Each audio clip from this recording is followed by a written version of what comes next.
दोस्तों, ईरान ने जो सैंक्शंस लगाए हैं, अब सैंक्शंस क्यों कह रहा हूं मैं, स्ट्रेट ऑफ हार्मुज के ऊपर जो टोल अब ईरान के द्वारा लगाया जाएगा, उसकी रकम सुनकर आपके कान खड़े हो जाएंगे।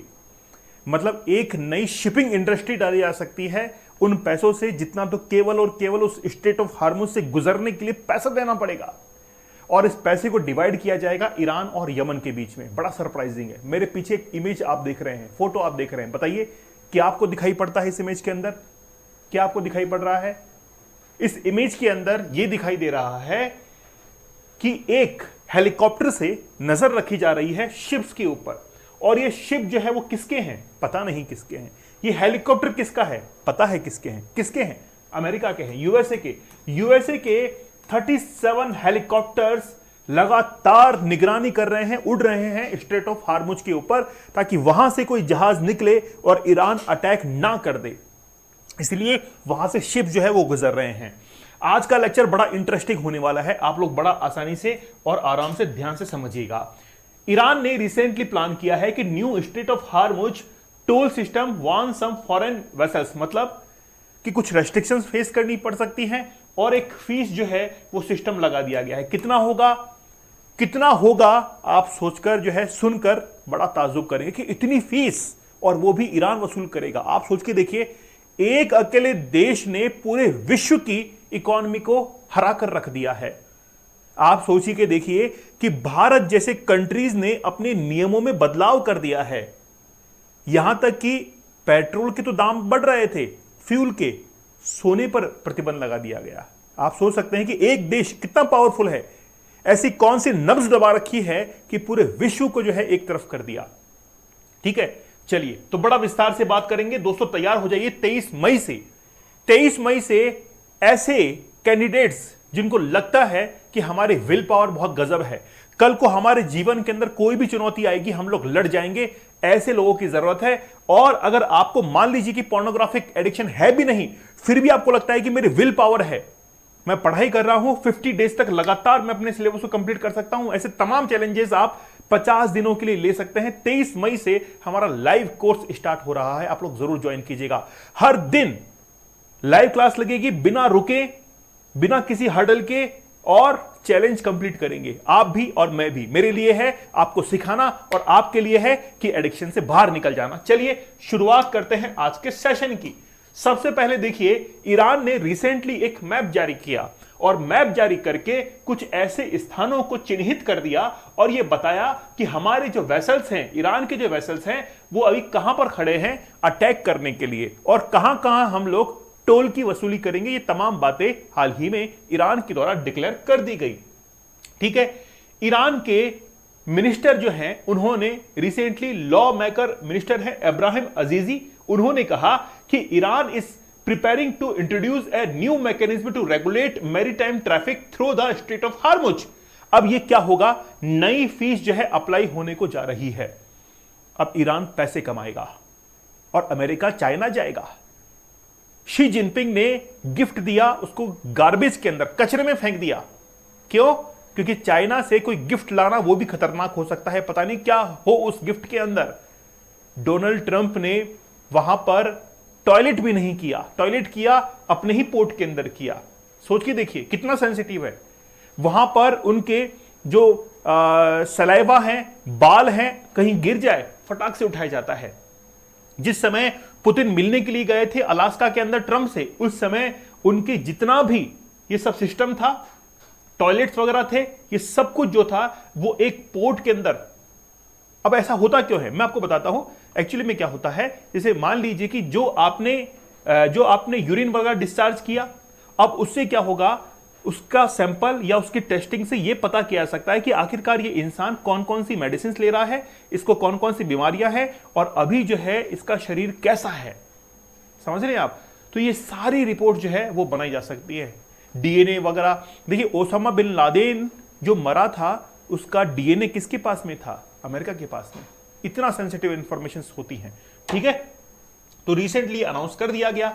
अब पाकिस्तान के इंटीरियर मिनिस्टर, भेजा भी तो किसको भेजा?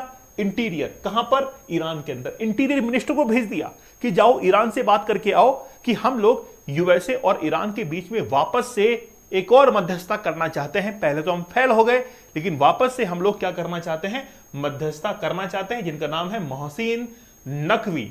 ईरान के अंदर पहुंच गए, 2 डे विजिट है, और वो चाहते हैं कि वापस से तेहरान और वॉशिंगटन के बीच में बातचीत हो और उनके बीच में सुलह करवाई जाए। कौन सी सुलह, किसने बुलाया पाकिस्तान को? अगर आज चाइना इस सुलह के बीच में होता तो वो करवा सकता था, चाइना अगर होता तो वो करवा सकता था, लेकिन पाकिस्तान की बस की बात नहीं है। पाकिस्तान तो गया भी नहीं, ट्रंप, है ना। ठीक है, रिसेंटली क्या हुआ, इजराइल जो है वो अपने हमलों को रोक नहीं रहा है हिजबुल्लाह के ऊपर। हिजबुल्लाह के ऊपर जबरदस्त अटैक्स हो रहे हैं। साथ ही में यूएसए ने क्या किया कि ईरान के नॉर्थ वेस्ट के अंदर एक बहुत बड़ा ऑयल डिपो था, उसके ऊपर अटैक किया और वहां पर आग लग गई। वहां पर क्या लग गई? आग लग गई। ठीक है, अब बात करते हैं आईडीएफ की, ईरानियन डिफेंस फोर्सेस की हम लोग बात करते हैं। अभी हम लोग फीस की बात करेंगे। आईडीएफ ने क्लेम किया है कि 100 हिजबुल्लाह टारगेट किए गए हैं साउथ लेबनान के अंदर इन बिटवीन 24 आवर्स। 24 घंटे के अंदर जबरदस्त अटैक किया है। किसने? इजराइल ने किया है हिजबुल्लाह के ऊपर, क्योंकि हिजबुल्लाह कहां पर है? लेबनान के अंदर है। ठीक है, जो कि एक्सेस ऑफ रेजिस्टेंस कहलाता है ईरान का। हिजबुल्लाह हुआ, हुतीज हुआ, हमास हुआ, ये सब क्या है? ईरान रिवोल्यूशनरी गार्ड से पावर्ड हैं, हथियार, वेपन्स इनको दिए जाते हैं। ठीक है, अब जिस समय पाकिस्तान के अंदर यूएसए और ईरान की मीटिंग हो रही थी, उस समय ईरान ने एक ही मुद्दा उठाया था कि हिजबुल्लाह के ऊपर अटैक नहीं होगा, मतलब लेबनान के ऊपर अटैक बंद कर दो, जो कि इजराइल कर रहा है। ठीक है ना, लेकिन अमेरिका ने ऐसा कुछ भी इजराइल को नहीं कहा, और जबकि इजराइल जो था वो ताबड़तोड़ हमले कर रहा था लेबनान के ऊपर। और अभी रिसेंटली 24 आवर्स में भयंकर हमले किए हैं इजराइल ने। आप सोच के देखिए, इजराइल के पास में इतना पैसा, इतना दमखम, इतना आर्मी, इतना जो है वेपन्स वगैरह, वो कहां से आए? किसने दिया? अमेरिका ने दिया कि लड़ो, तुम खत्म हो जाओ, हम बचे रहेंगे, है ना। नेताजी तुम संघर्ष करो, हम तुम्हारे साथ में हैं, है ना, सिर्फ कहने के लिए। तो बस वैसा ही हुआ। तो आईडीएफ जो है वो जबरदस्त अटैक कर रही है, कहां पर? लेबनान के अंदर। ठीक है, चलो वापस से चलते हैं ईरान में। ईरान के रिसेंटली जो लॉ मेकर मिनिस्टर है, उन्होंने क्या कहा? Iran with in the framework of its national sovereignty and the guarantee of the international trade security has prepared a professional mechanism. आप समझिए कि ये जो टर्म यूज की गई है, प्रोफेशनल मैकेनिज्म, मतलब हम लोग एक ऐसा मैकेनिज्म तैयार करने वाले हैं जिसकी मदद से, जिसके तहत हम लोग मैनेज करेंगे ट्रैफिक को in the strait of Hormuz के अंदर। वो मैकेनिज्म क्या होगा? ईरान टोल वसूल करेगा और ईरान और यमन मिलकर जो है उसको डिवाइड करेंगे। ठीक है, जैसे मान लीजिए कि आप एक नेशनल हाईवे से गुजर रहे हैं, टोल प्लाजा आ गया। अब टोल प्लाजा वहां पर आ चुका है, आपका वो बैरियर जो है वो तभी हटेगा जब वहां से टोल कट जाएगा। और वो किस हिसाब से कटेगा कि आप कितनी दूरी वहां पर तय कर रहे हैं, सड़क पर कितनी दूरी तय कर रहे हैं, इसके ऊपर डिपेंड करता है। वैसे ही जितने भी शिपमेंट्स होंगे, वेसल्स होंगे, उनके साथ में ये वसूली की जाएगी। अब ये डिपेंड होगा कंट्री टू कंट्री। ईरान से पूछा कि बताओ भाई, ईरान से ये पूछ लिया कि तुम लोग ये बताओ कि किस तरीके से वसूली करोगे। तो ईरान ने कहा कोई हमारा दोस्त है, कोई हमारा दुश्मन है, कोई हमारा कुछ भी नहीं है ना। तो जो दोस्त है उससे हम लोग चाइना से उस हिसाब से लेंगे, जो हमारा दुश्मन है उससे उस हिसाब से लेंगे, और जो हमारा कुछ भी नहीं है उसके लिए एक स्टैंडर्ड रेट जो है वो अप्लाई होगी। ईरान ने ये कहा। बोला फिर भी कुछ आइडिया तो दो कि क्या रेट्स हो सकती हैं। अब उसका खुलासा मैं करने के लिए जा रहा हूं। देखिए, ईरान ने कहा कि हम लोग क्या करेंगे, Iran plan to extract $2 million payment from the tankers using the strait of Hormuz. $2 million का पेमेंट लिया जाएगा। बोला कितना होता है सर? 19.5 करोड़। 19.5 करोड़ रुपए जो है वो लिए जाएंगे एक वेसल से। तो Iran and Oman will be free to charge a fee of up to $2 million on each vessel transiting through the strait। ठीक है ना, रिपोर्ट्स में बताया जा रहा है, एग्जैक्ट डेटा नहीं है, लेकिन लगभग इसके आसपास जो है पैसा लिया जाएगा। चलो मान के चलिए कि $2 मिलियन ना ले $1 मिलियन ले ले, 1 मिलियन में भी 10 करोड़ रुपए हो जाएंगे केवल एक जहाज वेसल गुजरने की, केवल एक वेसल गुजरने की। तो क्या इस वेसल की कीमत इतनी है? हाँ, हो सकता है। अब मैं आपको बताता हूं, एक कंडीशन इसमें हो सकती है। कंडीशन क्या है कि जब आप लोग टोल प्लाजा पर जाते हैं तो आजकल दो सिस्टम हो गया कि एक तो पर ट्रांजिट हो गया, पर ट्रांजिट हो गया कि आप एक बार गुजरेंगे तो ठीक है, और दूसरा होगा एनुअल पास। तो हो सकता है कि ये 19 करोड़ रुपए क्या हो, एनुअल पास हो, लेकिन आप एक बार गुजरेंगे उसका भी पैसा लग सकता है, या फिर एनुअल पास बना लीजिए। टोल में कितना लगता है, 3,000 रुपए जो है हर साल के लगते हैं कि चाहे कितनी बार निकलो यहां से, फ्री बैठो दिन भर निकलते रहो, है ना। लेकिन उसके अंदर भी लिमिट होती है, उसके अंदर भी वो जो ट्रांजिट है फिक्स रहता है कि आपको 120 130 जितना भी है उसके अंदर वो फिक्स रहता है, उतनी ही बार आपको गुजरना पड़ता है। तो ये बात है, ईरान अब पैसा कमाने वाला है, यूएसए के कंट्रोल से बाहर हुआ। अब ईरान को यह पता लग गया कि हम में शक्ति है, हम में पावर है। और किरकिरी किसकी हो रही है, यूएसए की, क्योंकि यूएसए अब जो है किसी को डर नहीं दिखाएगा कि हम लोग कितने पावरफुल है। अब किसी को डर नहीं दिखाएगा वो, है ना।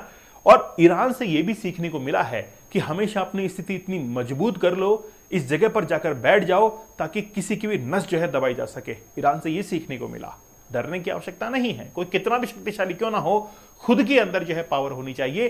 50 डेज का हार्ड चैलेंज आ चुका है, 23 मई से ज्वाइन कर लीजिए। लेकिन इसको ज्वाइन करने के लिए आपके अंदर क्या होना चाहिए, विल पावर होना चाहिए, क्योंकि ये हर किसी के बस की बात नहीं है। जो रूल्स, जो रेगुलेशंस, आज भी बहुत सारे लोग ऐसे हैं जिन्होंने 75 डेज का हार्ड चैलेंज लिया लेकिन कंप्लीट नहीं कर पाए। क्यों?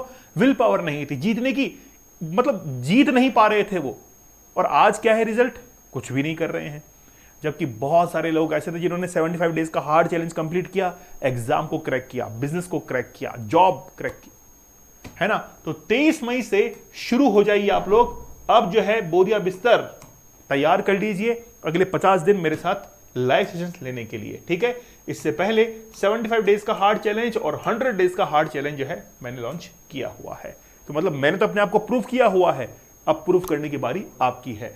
दीपक इंदौरा ऑफिशियल टेलीग्राम चैनल पर जरूर ज्वाइन कर लीजिएगा। तो मिलते हैं आप लोगों से नेक्स्ट सेशन के अंदर, तब तक धन्यवाद, थैंक यू, जय हिंद।